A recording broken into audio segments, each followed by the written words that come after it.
Hello everyone, welcome back to Intasi. I'm Vanessa and today I'm sharing a quick and easy background technique inspired by the wonderful Mina Villegas. Mina creates stunning sandwich acrylic pours where the colors are layered between two thick coats of white paint. She's such a talented artist, and I absolutely love watching her videos. Not only because her pours are gorgeous, but also because she has such a soothing, relaxing voice. Her channel, along with the specific video that inspired today's piece, will be linked in the description box below. I'm using a neutral color palette for this piece because I want a soft background, but I still hope to get some details to pop through, maybe even a little bit of lacing if I am lucky.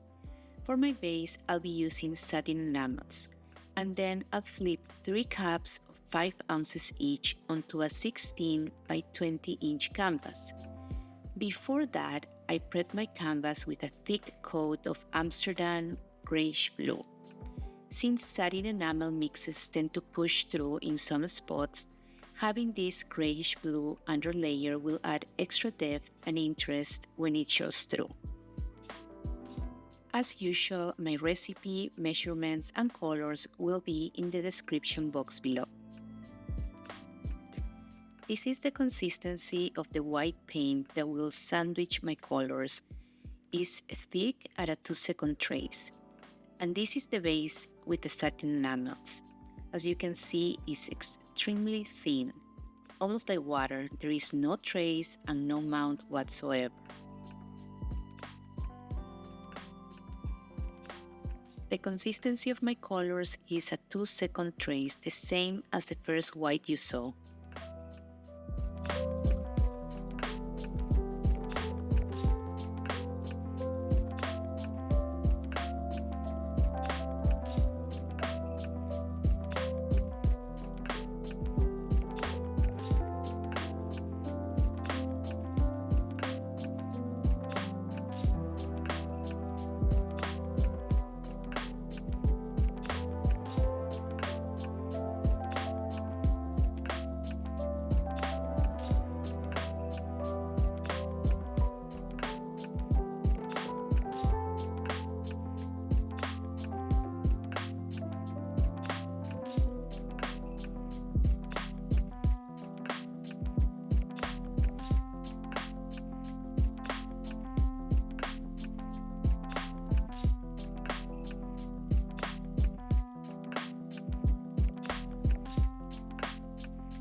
Thank you so much for joining me today. I had such a great time experimenting with this sandwich inspired background pour. I love how the grayish blue base peeked through, the delicate lacing, and those soft wavy lines that gave me exactly the neutral look I was hoping for. It's the perfect background for a future painting, and I'm really excited about the possibilities. I'd love to hear from you. Will you keep this piece just as it is, or use it as a background to paint over? Let me know in the comments below. Don't forget to like, subscribe, and hit the notification bell so you don't miss more tutorials, experiments, and inspirations. Until next time, stay creative, keep learning, and let's inspire each other.